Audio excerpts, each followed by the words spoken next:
दर्शक महानुभाव नमस्कार। हाम्रो च्यानल समाचारपाटी.com मा यहाँहरूलाई हार्दिक स्वागत छ। सदाको झैं आज पनि हामी उपस्थित भइसकेका छौं। आजका मुख्य समाचार लिएर हामीलाई अन्तिम समय हेर्नुहोला अनि हाम्रो मेहनतका लागि यो भिडियोमा एउटा लाइक अवश्य गर्नुहोला। दर्शक महानुभाव पलपलको न्यूज अपडेटका लागि हाम्रो च्यानल सब्स्क्राइब गर्नुहोस् अनि नजिकै आउने बेल आइकनलाई क्लिक गर्नुहोला। आउनुहोस् दर्शक महानुभाव आजका मुख्य समाचार सुरु गरौं। कोरोना अपडेटबाट पछिल्लो 24 घण्टामा नेपालमा थप 782 जनामा कोरोना भाइरस संक्रमण पुष्टि भएको छ।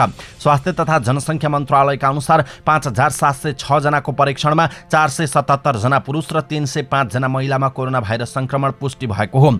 यो सँगै नेपालमा कोरोना भाइरस संक्रमितको कुल संख्या 2,52,474 पुगेको छ। पछिल्लो 24 घण्टामा कोरोना भाइरस संक्रमण मुक्त हुनेको संख्या 1029 रहेको छ। हालसम्म कोरोना संक्रमण मुक्त हुनेको संख्या 2,41,392 रहेको छ।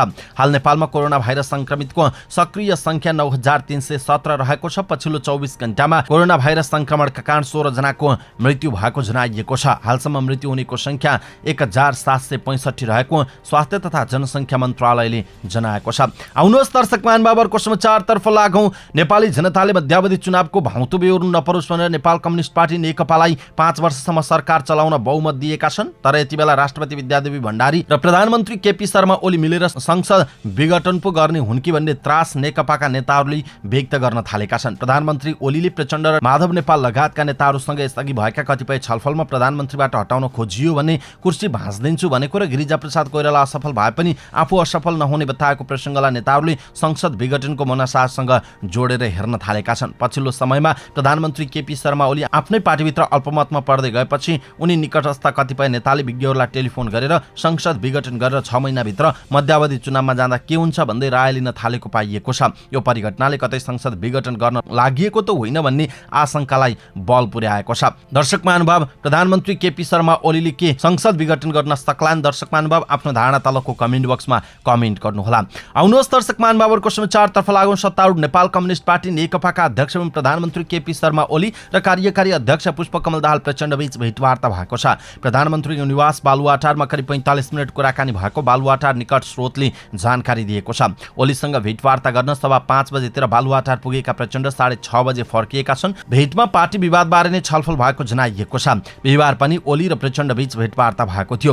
तर संवैधानिक परिषद सम्बन्धी अध्यादेश फिर्ता नभई परिषदको बैठकको लागिएकाले आपत्ति जनाउन प्रचण्ड बालुवाटार जानु भएको थियो। त्यसपछि परिषदको बैठक रोकिएको थियो। यसबाहेक ओली र प्रचण्ड बीच थप कुराकानी हुन सकिरहेको छैन। पुस 1 मा अध्यादेश र समावेदन फिर्ता लिने निर्णय गरेर स्थगित भएको पार्टी स्थायी कमिटिको बैठक आइतबार बस्दैछ।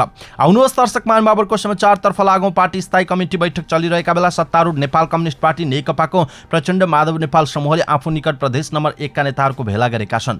केन्द्रीय कार्यालय पेरिसटाणामा जिल्ला अध्यक्ष सचिव र उपत्यकामा उपलब्ध केही केन्द्रीय सदस्यहरूलाई भेला गरेर कार्यकारी अध्यक्ष पुष्पकमल दाहाल प्रचण्ड र वरिष्ठ नेता द्वय झलनाथ खनाल र माधव कुमार नेपालले सम्बोधन गरेका हुन्। भेलालाई सम्बोधन गर्दै कार्यकारी अध्यक्ष प्रचण्डले पुस 1 को स्थायी कमिटी बैठकले गरेको निर्णय अनुसार संवैधानिक परिषदको अध्यादेश फिर्ता नलिएकोमा आपत्ति मात्रै जनाउनु भएन, थप एक्सनको चेतावनी समेत दिनुभयो। सम्बद्ध पार्टी एकीकरण यता पहिलो पटक ओली विरुद्ध चेतावनीको भाषामा प्रचण्डले बोल्नु भएको छ। के हो त त्यो एक्सन भनेको? प्रचण्ड निकट एक स्थायी कमिटी नेता भन्छन् सायद अनुशासनको विषय हो। स्थायी कमिटी बैठकले गरेको निर्णय कसैले पनि उल्लङ्घन गर्न मिल्दैन। अझै त असंवैधानिक र अराजनीतिक कदम सच्याउने निर्णय हो। सरकारले मंगलबार अध्यक्ष र बहाल रहेको बहुमत सदस्यको उपस्थितिमा संवैधानिक परिषदको बैठक बस्न सक्ने गरी अध्यादेश ल्याएको थियो। त्यसमा आपत्ति जनाएको प्रचण्ड माधव नेपाल समूहले संसदको विशेष अधिवेशन माग गर्दै 83 सांसदको हस्ताक्षर राष्ट्रपति कार्यालय पुर्याएपछि प्रधानमन्त्री ओली अध्यादेश फिर्ता लिन सहमत हुनुभयो। बुधबार स्थायी कमिटीको बैठकले अध्यादेश र हस्ताक्षर दुवै फिर्ता लिने निर्णय गर्यो। राष्ट्रपति कार्यालय पुगेका नेताहरू फर्किए तर अध्यादेश अझै फिर्ता भएको छैन। उल्टो बिहीबार संवैधानिक परिषदको बैठक बोलाएपछि नेकपा भित्र ठूलो हलचल ल्याएको छ। देवी प्रचण्ड सहित नेताहरूले आपत्ति जनाएपछि प्रधानमन्त्रीले परिषदको बैठक स्थगित गर्नु भएको छ। तर यो घटनाले ओली प्रचण्ड बीचको अविश्वास बढेको छ। ओली पक्षले भने प्रचण्डले सचिवालयका नेताहरूसँग गठबन्धन गरेको, गुट भेला राखेको र पार्टीलाई विभाजनतर्फ धकेलेको तर्क गर्दै आएका छन्। तर प्रचण्ड पक्ष प्रचण्ड सहित सचिवालयका 5 नेताले भने भेला तथा छलफल पार्टी विभाजनलाई जोगाउँदै अहिलेको रूपान्तरणतर्फ लाग्ने, विभाजन नभएर ओलीलाई सच्याउन दबाव प्रयास भइरहेको दाबी गरेका छन्। दर्शक महानुभाव यसप्रति तपाईको धारणा के छ? आफ्नो धारणा तलको कमेन्ट बक्समा कमेन्ट गर्नुहोला। आउनुहोस् दर्शक महानुभावहरुको समाचारतर्फ लागौं। सत्तारूढ नेपाल कम्युनिस्ट पार्टी नेकपाका वरिष्ठ नेता माधव कुमार नेपालले अध्यक्ष एवं प्रधानमन्त्री केपी शर्मा ओलीको प्रवृत्ति नै अरूलाई धोका दिने र अपमान गर्ने खालको रहेको बताउनु भएको छ। शुक्रबार पेरिसटाणामा प्रदेश नम्बर 1 का आफू निकट नेताहरूको नेपालको भेलामा नेपालले ओलीको बोलीको विश्वास नहुने बताउनु भयो। पहिले आफूलाई अपमान गर्ने काम गरेका ओलीले पछि कार्यकारी अध्यक्ष पुष्पकमल दाहाल प्रचण्डलाई पनि त्यसै गरेको नेपालको भनाइरहेको थियो।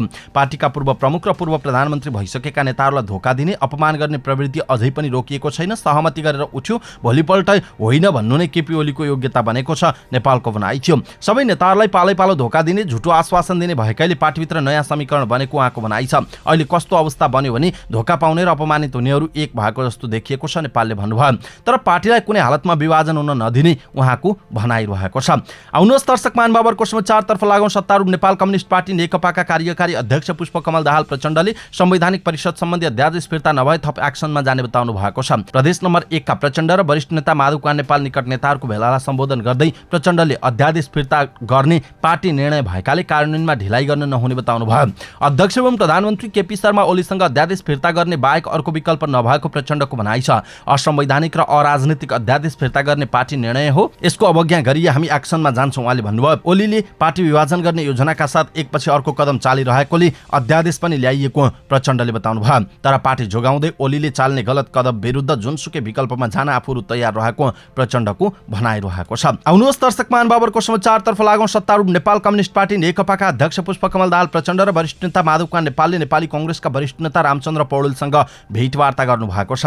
तीन नेताबीच शुक्रबार अपराह्न भेट भएको हो। भेटमा अध्यादेश प्रकरण र समसामयिक राजनीतिक विषयमा छलफल भएको स्रोतले बताएको छ। तर दुवै पक्षले यो विषयमा थप खुलाउन भनी चाहेका छैनन्। आउनुहोस् दर्शक महानुभावहरूको समाचारतर्फ लागौँ। संसदको सार्वजनिक लेखा समितिले स्वास्थ्य सामग्री खरिदमा अनियमितता भएको निष्कर्ष निकालेको छ र थप छानबिन गरी कारबाही गर्न अख्तियार दुरुपयोग अनुसन्धान आयोगलाई लेखी पठाउने निर्णय गरेको छ। स्वास्थ्य सेवा विभागले कोरोना भाइरस कोभिड-19 को रोकथाम तथा उपचारका लागि चाहिने औषधि तथा स्वास्थ्य सामग्री खरिद गर्न 12 चैत 2076 मा Omni business corporate international Omni समूहसँग सम्झौता गरेको थियो। सम्झौता अनुसार ओम्नी समूहले 16 गते पहिलो लटमा सामान पनि ल्याएको थियो, तर महँगोमा सामान खरिद भएको भनेर विरोध हुनुका साथै थप सामग्री ल्याउन नसकेपछि चैतको 19 गते सम्झौता रद्द भएको थियो। लेखा समितिले गरेको अध्ययनमा भने खरिद प्रक्रिया नियमसङ्गत नभएको पाइएको छ। मन्त्रालयबाट कागजपत्र मगाएर गरेको अध्ययनमा कानुनी अधिकार नै नभएको विज्ञ सल्लाहकार डाक्टर खेम कार्कीको नेतृत्वको वार्ता टोली बनाएर डिल गरेको र त्यसलाई स्वास्थ्य मन्त्री भानुभक्त ढकालले अनुमोदन गरेपछि मात्र स्वास्थ्य सेवा विभागले ओम्नी समूहसँग सम्झौता गरेको पाइएको छ। रातारात गरिएको सम्झौतामा बजार मूल्य समेत नहेरी अत्याधिक महँगोमा स्वास्थ्य सामग्री खरिद गरेको पाइएको लेखा समितिले बताएको छ। समितिको शुक्रबारको बैठकमा उपस्थित स्वास्थ्य मन्त्री ढकालले पनि हाहाकार भएकाले तत्काल सामग्री मगाउनु परेको बताउनु भयो। ओम्नी समूहले सामान ल्याउन नसक्ने भनेपछि सम्झौता रद्द गरेर हथरौटी समेत जफत गरेकाले भ्रष्टाचार भयो भन्नु गलत हुने उहाँको भनाइ छ। यस अघिको बैठकमा उपस्थित विज्ञ सल्लाहकार डाक्टर कार्कीले पनि ओम्नीसँग भएको खरिद प्रक्रियामा आफ्नो सहभागिता बाध्यात्मक भएको तर्क गर्नु भएको थियो। तर लेखा समितिको शुक्रबारको बैठकले स्वास्थ्य सामग्री खरिद प्रक्रिया नियमसङ्गत नभएको ठहर गरेको छ। समितिका सचिव रोजनाथ पाण्डेले भने खरिद प्रक्रिया नियमसङ्गत नभएकाले यसमा जो संलग्न हुनुहुन्छ उहाँहरू दोषी करार गर्ने अवस्था सृजना भएकाले को दोषी हुनुहुन्छ, को कसले अनियमितता गर्नुभएको छ त्यो पहिचान गरेर कानुनी कारबाही गर्न अख्तियारलाई लेखी पठाउने निर्देशन भएको उहाँले बताउनु भयो। आउनुहोस् दर्शक महानुभावहरूको समाचारतर्फ लागौँ। स्वास्थ्य तथा जनसङ्ख्या मन्त्री भानुभक्त ढकालले स्वास्थ्य सामग्री खरिदमा आफ्नो संलग्नता नरहेको जिकिर गर्नुभएको छ।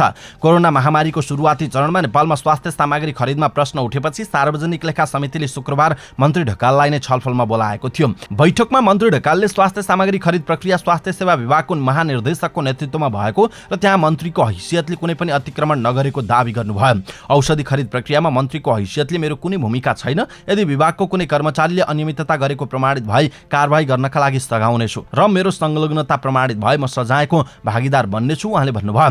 मन्त्री ढकालले स्वास्थ्य सामग्री खरिदमा अनियमितता नै नभएको समेत दावी गर्नुभयो। यसलाई पुष्टि गर्न दुई तर्क पेश गर्नुभयो। पहिलो, खरिद प्रक्रियामा संलग्न भएका दुई कम्पनीमध्ये सस्तोमा सामान उपलब्ध गराउने कम्पनीलाई ठेक्का दिएको हो। दोस्रो, पहिलो चरणमा 20 करोड रुपियाँको सामान ल्याएको ओम्नी बिजनेस कर्पोरेसनलाई 1 रुपियाँ पनि भुक्तानी नदिएकाले कसरी भ्रष्टाचार भयो। उहाँले भन्नुभयो, हामीले उल्टै ओम्नीलाई कालो सूचीमा राखेर धरौटी समेत जफत गरेका छौँ। बैठकमा सांसदहरूले स्वास्थ्य सामग्री खरिद प्रक्रियामा मन्त्रीका विज्ञ सल्लाहकार खेम कार्कीलाई किन सहभागी गराएको भनी प्रश्न समेत गरेका थिए। तर मन्त्री ढकालले खरिद प्रक्रियामा सम्पूर्ण रूपले स्वास्थ्य सेवा विभागका महानिर्देशक जिम्मेवार रहेको र आफ्ना विज्ञ सल्लाहकारले विषयको जानकार भएकाले सल्लाह मात्र दिएको जिकिर गर्नुभएको छ। दर्शक महानुभाव, यसप्रति तपाईँको धारणा के छ? आफ्नो धारणा तलको कमेन्ट बक्समा कमेन्ट गर्नुहोला। आउनुहोस् दर्शक महानुभावहरूको समाचारतर्फ लागौँ। प्रमुख प्रतिपक्ष दल नेपाली कांग्रेसले राष्ट्रपति विद्यादेवी भण्डारीको भूमिकामाथि प्रश्न उठाएको छ।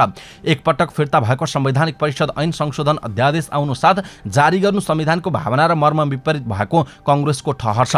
शुक्रबार बसेको भएको कांग्रेस संसदीय दल कार्य समितिको बैठकपछि प्रमुख सचेतक बालकृष्ण खाँडले भन्नुभयो, फिर्ता लिइसकेको अध्यादेश फेरि लाँदा राष्ट्रपतिले त्यति चाँडो रेस्पोन्स गरेर स्वीकृत गर्नु उहाँको कमजोरी हो, संविधान विपरीत हो। वैशाख 8 मा संवैधानिक परिषद ऐन संशोधन अध्यादेश ल्याइएको थियो, तर पार्टीभित्र र बाहिर चर्को विरोध भएपछि 3 दिनमै सरकारले फिर्ता लिएको थियो। दोस्रो त्यही अध्यादेश आउँदा के हुन्छ भनेर ख्याल गर्नुपर्ने भन्दै खाँडले भन्नुभयो, संविधानको पालना गर्ने, संविधानको रक्षा गर्ने प्रमुख दायित्व राष्ट्रपतिको हो। सरकारले गरेका निर्णयहरू संविधानको प्रतिकूल छन् भने सच्याउन राष्ट्रपतिले सुझाव दिने, सल्लाह दिने परम्परा छ र यो चलन संसारभरि छ।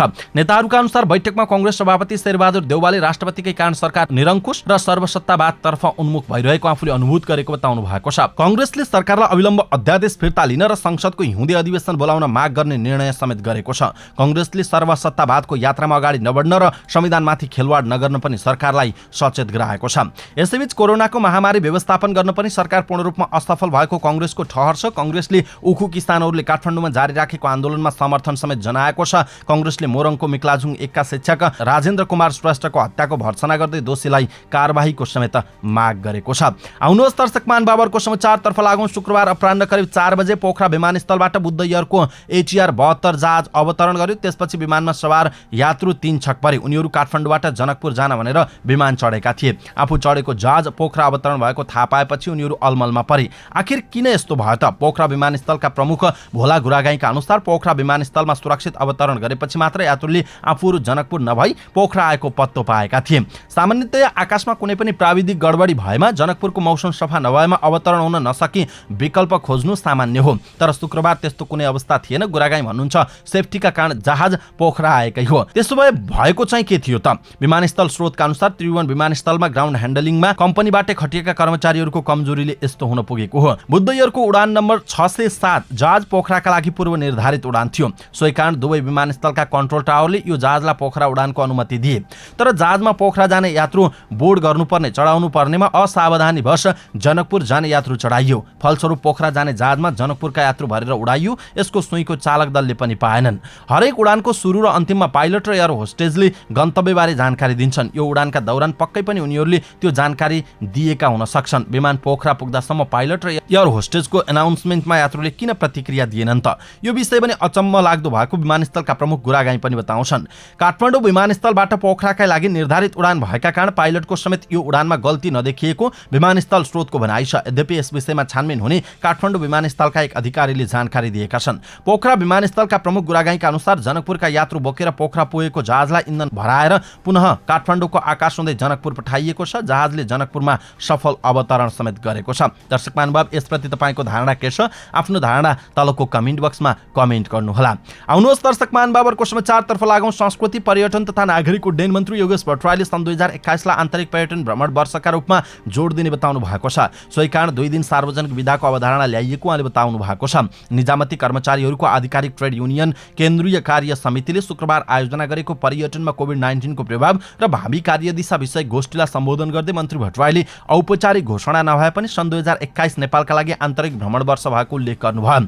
आन्तरिक पर्यटनमा टेवा दिन मन्त्रालयले सातामा 2 दिन सार्वजनिक विधाको अवधारणा ल्याएको उहाँको भनाइ छ। नेपालको अर्थतन्त्रमा वार्षिक 80 अर्ब रुपैयाँ विदेशी मुद्रा आर्जनमा योगदान गर्दै आएको पर्यटन क्षेत्रमा कोभिड-19 को महामारीको सबैभन्दा ठूलो मार परेको भन्दै उहाँले तत्काल ठूलो मात्रामा पर्यटक नआउने अवस्थामा आन्तरिक घुमफिरलाई प्रवर्धन गर्न खोजिएको उहाँको भनाइरहेको छ। आउनुहोस् दर्शक महानुभावरको समाचारतर्फ लागौं। माइतीघर मण्डलामा भइरहेको धरना रोक्न सरकारले गरेको आग्रहलाई उखु किसान संघर्ष समितिले अस्वीकार गरेको छ। श्रीराम सहितका 4 वटा चिनी मिलले 65 करोड भन्दा बढी रकम नदिएपछि सर्लाही, कपिलवस्तु, नवलपरासीका उखु किसान आन्दोलन रछन्। आन्दोलन चर्किँदै गएपछि सबैभन्दा धेरै 35 करोड बक्यौता रहेको श्रीराम सुगर मिलले शुक्रबार 16 करोड भन्दा बढी रकम सरकारको रोबरमा पठाएको बताएको छ र बाँकी रकम पनि सोमबारसम्म किसानको खातामा पठाउने बताएको छ।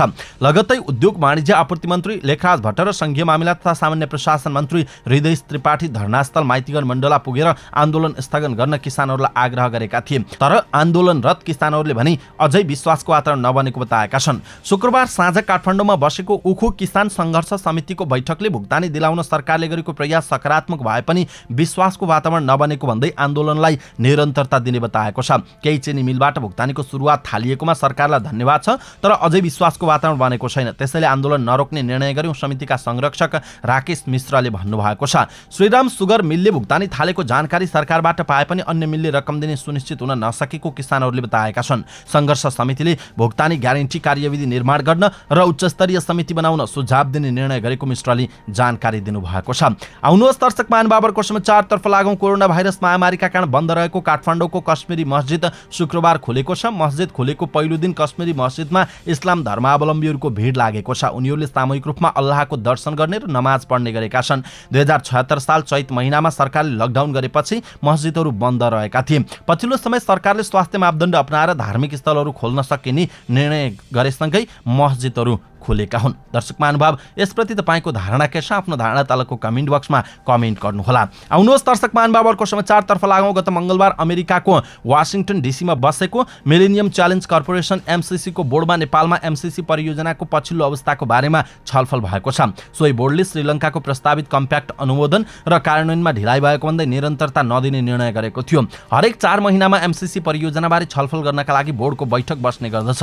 एमसीसी बोर्डमा नेपालको बारेमा पनि केही छलफल भयो भन्ने प्रश्नमा काठमाडौँ स्थित अमेरिकी दूतावासले भनेको छ। बोर्डले नेपाल लगायत एमसीसी कार्यान्वयन भएका मुलुकहरूको पछिल्लो अपडेट र अवस्थाको बारेमा जानकारी लिएको छ। परियोजनाको सफलतापूर्वक कार्यान्वयन मार्फत नेपाली जनताको हितका लागि निकट भविष्यमा नै संसदीय अनुमोदनमा जोड दिइएको छ। अमेरिकाले सन् 2012 देखि नेपाल सरकार र एमसीसी नेपाल कम्प्याक्ट विकास गर्न सँगै काम गरेको उल्लेख गरेको छ। अमेरिकाले एमसीसी परियोजना सधैँका लागि उपलब्ध नभएको भन्दै छिटो अनुमोदनका लागि आग्रह समेत गरिरहेको छ। दर्शक महानुभाव फेरि एमसीसी को चर्चा चल्न थालेको छ।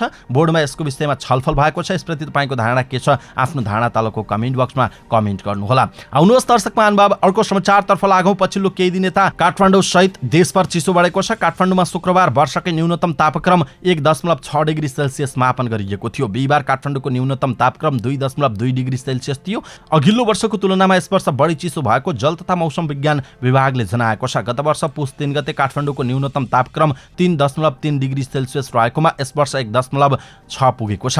सिजनल इफेक्टले न्यूनतम तापक्रम घटबढ भइरहेको मौसमविद वरुण पौडेलले बताउनु भयो। कुनै पनि मौसमी प्रणाली विकसित नभए काठमाडौँको न्यूनतम तापक्रम अबको 2-3 दिन 1 देखि 2 डिग्रीको हाराहारीमै रहने मौसमविद पौडेलको भनाइ छ। तापक्रम घटेपछि काठमाडौँ उपत्यकामा बढी चिसो महसुस भएको छ। दिउँसोपख घाम लागे पनि बिहान र बेलुकी बढी चिसो हुने गरेको छ। मौसम पूर्वानुमान महाशाखाको पछिल्लो विवरण अनुसार काठमाडौँ उपत्यकाको न्यूनतम तापक्रम 1.6 डिग्री र अधिकतम तापक्रम 18.3 डिग्री सेल्सियस रहेको छ। त्यस्तै सबैभन्दा कम जुम्लाको तापक्रम शुक्रबार -7.0 डिग्री र सबैभन्दा धेरै नेपालगञ्जको न्यूनतम तापक्रम 9.0 डिग्री सेल्सियस रहेको थियो। हवस् त दर्शक महानुभाव आजका मुख्य समाचार यति नै। हामीले प्रस्तुत गरेका मुख्य समाचारहरूप्रति तपाईँको धारणा के छ? आफ्नो धारणा तलको कमेन्ट बक्समा कमेन्ट गर्नुहोला। हाम्रो मेहनतका लागि यो भिडियोमा एउटा सानो लाइक अवश्य गरिदिनुहोला। दर्शक महानुभाव पल पलको न्युज अपडेटका लागि हाम्रो च्यानल सब्स्क्राइब गर्नुहोस् अनि नजिकै आउने बेल आइकनलाई क्लिक गर्नुहोला। पल पलको न्युज अपडेटका साथ फेरि हाम्रो भेट हुनेछ। तपाईँ समाचारपाटी.com हेर्दै गर्नुहोस्। नमस्कार, शुभ दिन।